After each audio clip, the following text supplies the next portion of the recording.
Hi guys, j'espère que vous allez bien. Aujourd'hui, on se retrouve pour un nouveau Time Quiz Gigi et on va parler de ma rupture la plus compliquée.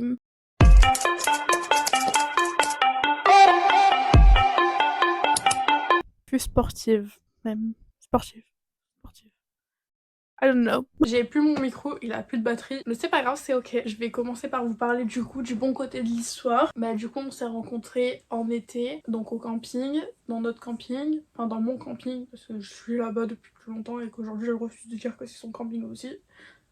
Est-ce que c'est immature? Oui. Est-ce que je m'en pète en rein? Aussi. Donc voilà. J'ai rencontré parce que j'allais voir le sunset tous les soirs. Enfin j'y vais, bon là cette année un peu moins, mais normalement j'y vais chaque soir que Dieu fait, je vais voir le sunset. Et là je suis même restée un peu plus longtemps que d'habitude parce que je regardais la lune aussi. Je chialais devant la lune pour être précise. J'ai une photo d'ailleurs. Rentre plus tard et donc il y a les enfants. Et les enfants, je leur ai pas trop parlé cet été-là, mais genre c'est la plupart, enfin ceux que je connais ou que j'ai connus du coup après, genre c'est mes enfants, c'est mes babies, c'est mes chouchous, c'est mes princesses, genre je les aime d'amour vraiment.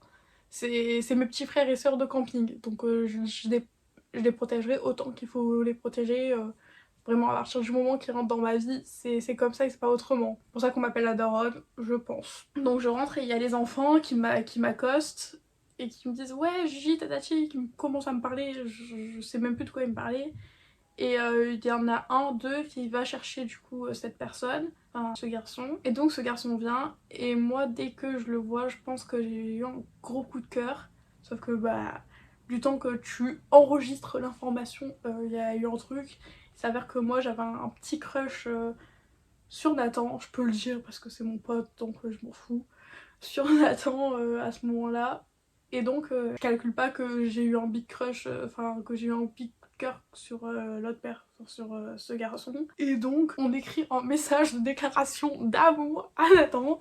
Je ne lui ai jamais envoyé, il le sait. J'aurais tellement dû le garder pour lui montrer, ça aurait été si drôle. Ce serait barré. Vous voyez, genre, moi je suis détachée, genre, c'est mon poteau, c'est mon sang, c'est ma veine, mais il n'y a plus rien de romantique ou de trucs comme ça dans cette relation. C'est déjà, il n'y a plus rien de romantique dans ma vie, mis à part moi, en fait. Donc, bah, cette soirée comme ça, il y a mes amis qui arrivent, je fais bon, moi je vais sortir, est-ce que tu veux sortir avec nous et tout.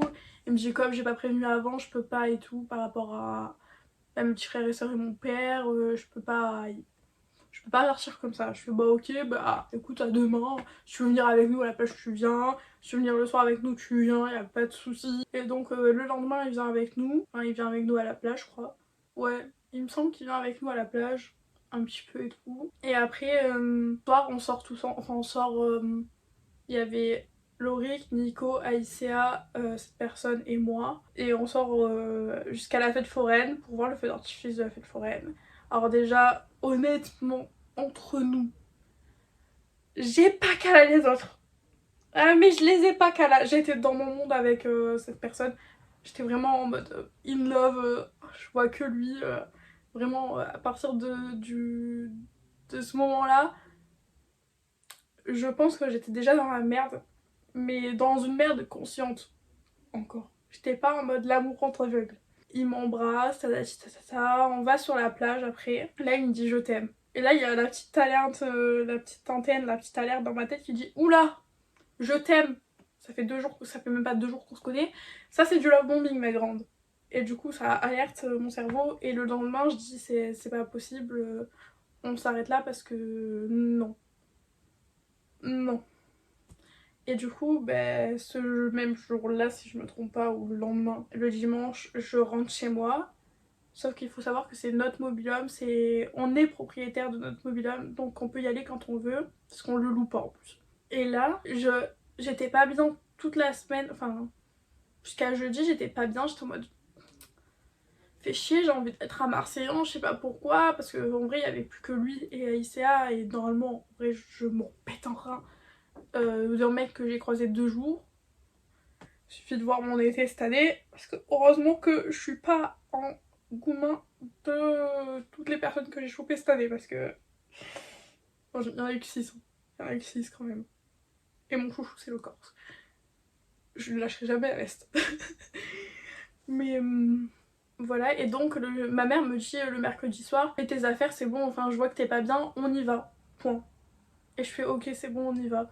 Donc je fais mes affaires, et le lendemain on part, le jeudi, on prend ma cousine avec nous, ma petite Sarah, parce qu'il fallait lui faire découvrir Marseille à un moment donné. Voilà. Parce que moi je pars du principe où si tu ne me connais pas à Marseille, tu ne me connais pas entièrement. Parce que Marseille c'est vraiment l'endroit où je suis le plus moi, même si j'arrive à être plus moi maintenant dans ma ville. Mais c'est vraiment l'endroit où je me lâche la grappe vraiment tout le temps, donc voilà. Et où j'ai mes copains. Parce que j'ai pas vraiment de potes ici. Enfin, j'ai pas le temps pour avoir des amis quand je suis ici. Donc c'est horrible. Faut vraiment que je change ma manière de penser sur ça. Quand on arrive, là je vois qu'il est avec deux meufs. Je suis en mode, mais la vie de ma mère. Et comme il y avait ma star, Aïsea, et j'ai envie de redire ma star, et Poupée, ma Stélia, qui était avec moi. Ah mais là c'est parti en mode je suis une grande diva et de toute façon regardez elle, je suis trop bien pour lui de toute façon, qu'est-ce qu'on s'en fout, genre il a qu'à rester avec elle, moi je m'en fous, je sais ce que je vaux, je sais ce que je vaux. Et à partir du moment là j'aurais dû rester sur ça. Il se passe ben, la journée, la nuit où je m'amuse avec les filles, je calcule pas vraiment.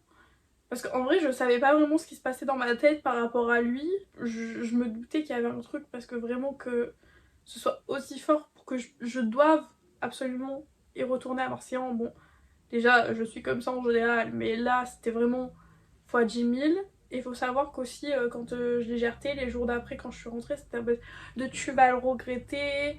Enfin, le soir, après, quand je suis rentrée, c'était tu vas le regretter, tu vas voir, je suis l'amour de ta vie.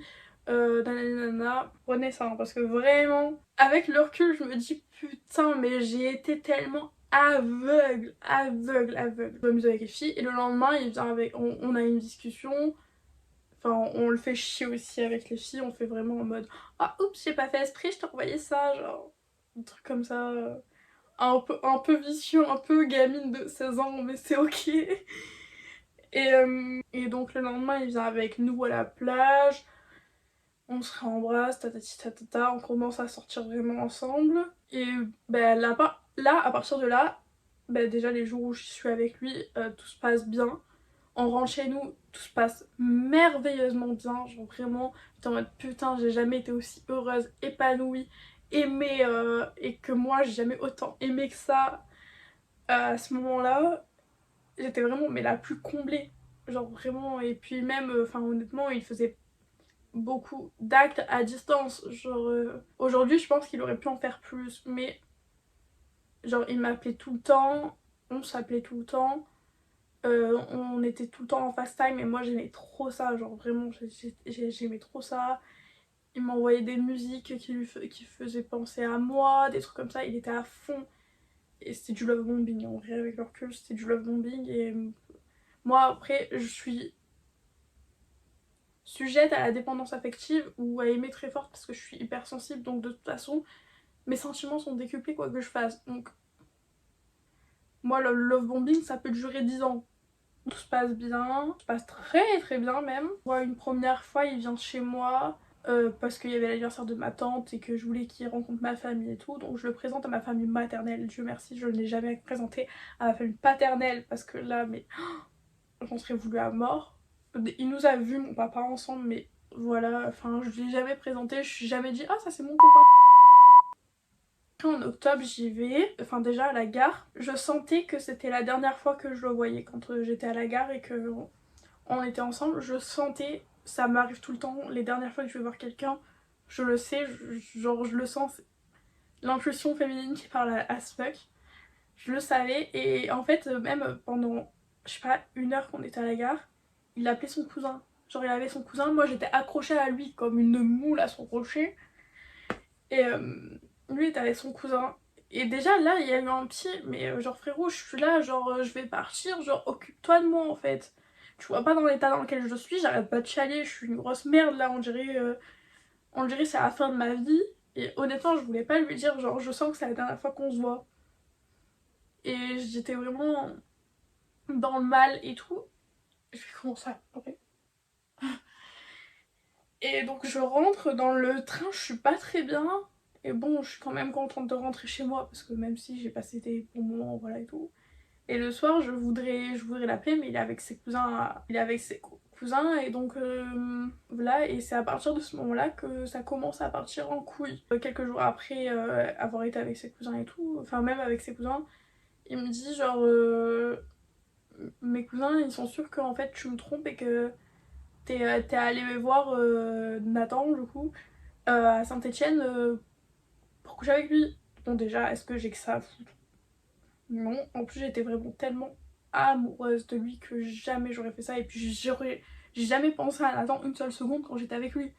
Enfin mis à part quand lui m'a parlé parce que visiblement pendant les 3 mois c'était cool et là c'était Nathan, Nathan, Nathan, Nathan, Nathan. Frérot, mais moi j'en parle moins que lui. Même moi j'en parle moins que toi. Qu'est-ce que tu me paragouines alors que c'est mon pote et ça a été mon meilleur ami et tout, donc je pourrais dire ouais on a fait ça avec Nathan, ouais on a fait ça, on a fait ça, on a fait ci, on a fait ça. Mais non, genre je l'ai pas à la bouche, j'ai vraiment pas à la bouche, genre je m'en pète un train de sa vie. Genre j'espère même qu'il est en couple, qu'il va se marier, qu'il va se fiancer. D'ailleurs j'espère bien que je serai invitée au mariage, je comprenais pas genre ce truc et tout. À partir de là ça a commencé à partir en cacahuète, sauf que moi ben au plus ça partait en cacahuète, au plus j'étais dans la dépendance affective et donc au plus j'essayais de le rapprocher et j'ai fait des trucs mais inimaginables pour être pour le rapprocher de moi alors qu'en fait ben ça aurait jamais marché de toute façon parce que la suite. Donc il y a une première séparation, alors honnêtement je sais pas quand. Je sais plus quand la première. En vrai je sais plus quand est la première, je sais qu'il y en a une le 25 décembre, le 24 décembre au matin. Allez assumer 2 jours de Noël à faire non tout va bien. Et qu'en plus on vous dit hey, comment il va et que toi t'es là, je suis plus avec depuis ce matin. Et que tu dois pas pleurer. Donc je ressemble à peu près à ça. Enfin voilà, j'ai dû assumer comme ça mon Noël. C'est peut-être pour ça que cette année, genre j'ai aucune magie de Noël, je suis vraiment en mode ouais bon vite que ça se passe. Contente parce que j'ai passé du temps avec ma famille, mais genre c'est tout. Ça jusqu'au 1er janvier. 31 1er janvier, voilà, on sort pas ensemble, on se remet ensemble. Et là, enfin en vrai, il me fait vivre un enfer. Je sais pas vraiment si j'ai envie de dire ça sur la place publique, mais vraiment j'étais genre un vide-couille. Ce à quoi je servais et que en vrai tout le reste c'était pas possible. La première fois il m'avait reproché que j'étais trop sur son dos, la deuxième rupture il m'avait dit genre tu es pas assez sur mon dos, genre tu es pas assez là. Parce que j'avais essayé de lui faire la grappe alors qu'en vrai j'étais encore pire qu'avant dans mon cerveau. Ça se passe pas très bien mais bon en fait en fin décembre j'ai eu la réponse de Disney et du coup je devais partir en mars, donc en vrai j'étais un peu plus focus là-dessus et que du coup ça a peut-être été mieux à ce moment-là. Et du coup bah là à ce moment-là genre ça c'était vraiment la dégringolade, j'étais vraiment dans un état pas possible. Et ma mère elle me disait j'ai dit ça genre déjà de un, ça se voit que t'es pas heureuse et de deux genre ça ira nulle part genre parce que là même lui il est pas heureux de son côté, ça ira nulle part parce que enfin vous faites du mal tous les deux et tout et enfin toi ça se voit que là tu tiendras pas là, tu es dans le mal. Et moi j'étais en mode, non mais ça peut s'arranger, ça peut s'arranger, ça peut s'arranger, je veux quand même continuer, je veux continuer. J'étais en mode je peux faire ça pour qu'il continue, je peux faire ça pour qu'on continue, je peux faire ça. Je faisais des concessions, mais des concessions où j'avais plus de dignité. À chaque fois qu'il me disait non mais je vais partir, je le suppliais de rester absolument parce que pour moi c'était genre l'amour de ma vie et que c'était lui et personne d'autre. Déjà, à partir du moment où c'est revenu en janvier, j'avais le truc de me dire je suis sûre qu'il me trompe. Je suis sûre qu'il me trompe. Et en fait, j'ai commencé à avoir des suggestions d'abonnement sur Snap, que je savais très bien qui c'était et tout. J'étais en mode. Et même, il voulait plus s'abonner à moi sur son Insta. Moi, j'étais abonnée, donc je voyais très bien qu'il y avait des meufs à qui il parlait pas avant et que là, il parlait, genre il était abonné et tout.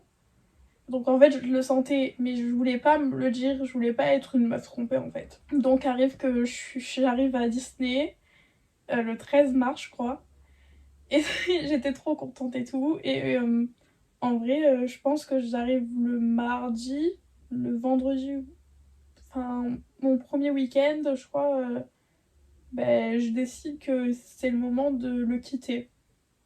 Parce que déjà, il m'avait dit, genre, ma maman elle est pas très d'accord pour qu'on soit de nouveau ensemble et tout. Et moi, je l'écoute toujours les mamans parce que les mamans elles ont une intuition que nous on n'a pas. Et puis en plus, ils ont le recul de nous voir dans quel état on est. Et puis, genre, j'étais toujours persuadée qu'ils me trompaient. Et donc, j'avais pas de truc blanc sur noir. Et quand je l'ai quitté, il était en mode non, mais je suis sûre que c'est parce que tu me trompes et tout. Euh, je suis sûre que je fais ça. Alors que moi, j'étais pas bien. Je lui ai envoyé un tellement gros pavé. Mais dessus, il y avait marqué genre je t'aime, je veux juste plus être mal comme ça. Genre, je mérite d'être bien et tout. Genre, c'était que des trucs comme ça, pas mauvais. Et enfin, je reprochais rien. J'étais juste en mode moi, je veux aller mieux en vrai. Mais que quand même, il y avait des trucs genre, enfin. Je lui ai pas dit, je suis sûre que que tu me trompes. Je lui ai pas dit ça. Je lui ai dit non, c'est juste que c'est bon, c'est fini quoi. Honnêtement, ce qui a un peu déclenché ça, je pense aussi que c'est parce que bah, du coup j'étais dans un nouvel environnement et que je voyais que je pouvais plaire à d'autres garçons et que ça me plaisait un petit peu de plaire à d'autres garçons que lui. Alors j'étais toujours amoureuse de lui, genre vraiment j'étais toujours in love de lui et je pense que ça a duré encore très longtemps. Je pense pas que je le suis aujourd'hui. Non. Enfin, tu peux pas te détacher des sentiments de quelqu'un. En plus que je suis partisane du fait que quand t'as aimé une personne, tu l'aimeras toujours. C'est juste différent. Et enfin, aujourd'hui, moi, ce que j'aime, c'est notre histoire et c'est notre histoire, ce qu'on a vécu, mais pas rien de plus, tu vois. Et donc, bah, du coup, je le quitte. Je fais mon petit Disney tranquille. C'était pas facile parce que bah, j'étais à l'autre bout de la France, j'avais personne. Mes deux amis en fait que j'avais de plus proches, donc Edgar et Lily, genre ben, on n'avait pas les mêmes horaires, donc forcément on pouvait pas trop se voir et tout. Surtout avec Lily, parce que Lily elle me faisait beaucoup de bien, je l'aime d'amour si tu passes par là, bastard. Je t'aime. C'était pas facile, d'autant plus qu'il fallait assumer. Enfin pour moi franchement le masque de professionnalisme et du sourire Disney, genre ça a été trop facile pour moi. Déjà parce que je pense que enfin, je suis comme ça et c'est tout, genre je fais toujours passer le sourire avant tout. Mais enfin ça a été trop facile. Mais c'est vrai que genre j'ai craqué plusieurs fois quand même en backstage, dans les... j'allais dire sanitaires, ça c'est au camping. Dans les vestiaires. J'ai vraiment craqué plusieurs fois. D'ailleurs, il y a eu deux personnes qui étaient là pour moi et franchement je les remercie. D'amour si vous passez par là. Gros love sur vous, vous reconnaîtrez qui était dans ma location aussi. Je me retrouve à rentrer, donc déjà ça me fait bam deux trucs à faire et j'ai été beaucoup dans le déni. Déjà rien qu'à Disney, j'ai été dans le déni que il fallait que je sois triste. J'étais en... non mais je peux pas être triste, je suis à Disney, je vis mon rêve, je peux pas être triste. Je peux pas être triste. Si ma grande, tu as le droit d'être triste. Pas sur ta location, pas quand t'es au travail, mais tu as le droit d'être triste quand tu rentres chez ta mère. Enfin quand tu rentres chez toi du coup. Cette phrase est folle. Ça me manque d'être chez moi. Je suis chez moi, mais je suis pas chez moi. Et je veux payer le loyer. Quand même eu la chance bah, d'avoir Edgar quand même à un moment donné, parce que Edgar, bah, franchement, il a été incroyable avec moi et c'était un amour et je l'adore. Genre vraiment, je l'adore et j'aurais aimé le rencontrer quand je vivais pas ça. Parce que je suis une meilleure personne que ce qu'il a vu et ça me saoule qu'il ait vu cette personne-là. D'autant plus que ça va traîner longtemps quand même, cette personne-là. Je ne m'aime pas, je n'aimais pas ma personne à ce moment-là. Donc je rentre et tout, ça se passe bof pour moi, mais je décide quand même de m'inscrire sur les apps de rencontre. Parce que je pense que j'en avais besoin, j'avais besoin de rencontrer des gens et tout, et de me sentir désirée aussi, genre de sentir que je pouvais être bah, désirée, en vrai, c'est vraiment le mot, c'est... Je voulais plaire. Honnêtement, je voulais plaire. Je voulais du sérieux à ce moment-là, ce qui est complètement débile dans l'état où j'étais, mais dans ma tête, j'étais en mode non, mais moi je veux bien un chat. Ou enfin, pourquoi je prendrais quelqu'un pour un pansement? Ou pourquoi, genre, j'aurais besoin juste de m'amuser finalement? Non, je suis pas comme ça, genre vraiment pas. Du coup, je me suis retrouvée en couple avec une personne de mai à juin. Il s'avère que ça a duré qu'un mois, que ni lui ni moi on avait des sentiments, Dieu merci, mais au moins ce mec m'aura permis de me dire que je voulais un mec comme lui. Parce que vraiment, il était... Déjà, il était beau. En vrai, il avait tout pour que je tombe amoureuse, juste c'était pas le bon moment, je pense. Qui sait, autant on se retrouvera. Le mec était incroyable, genre vraiment dans son comportement, il était beau, il est... Je sais pas pourquoi je suis pas tombée in love de lui, vraiment.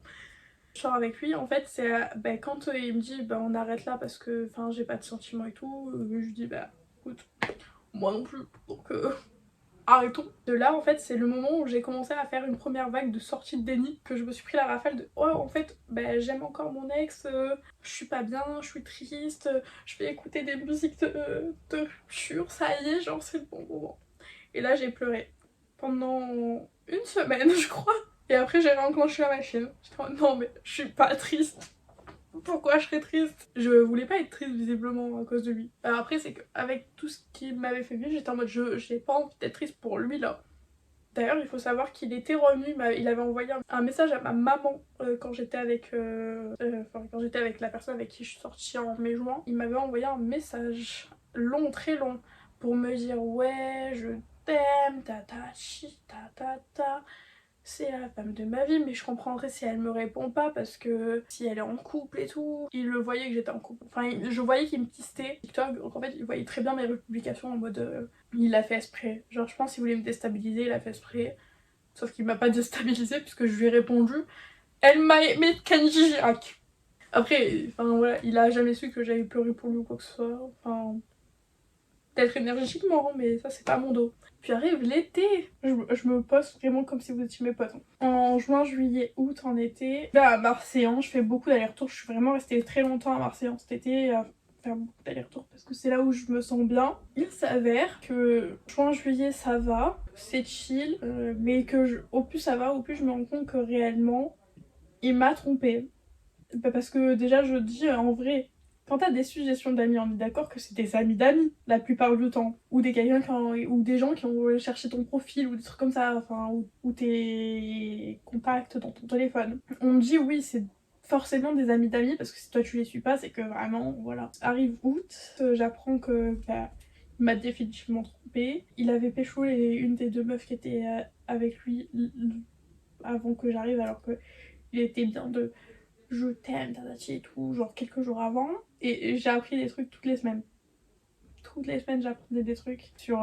Genre en haut, il m'a pas trompé une fois, il m'a trompé 750 milliards de fois. Et bon, ça c'est ok, ça passe. Honnêtement, du coup, il y a un moment où on me dit attention, il risque de venir à ce moment-là et tout. Je fais oh putain.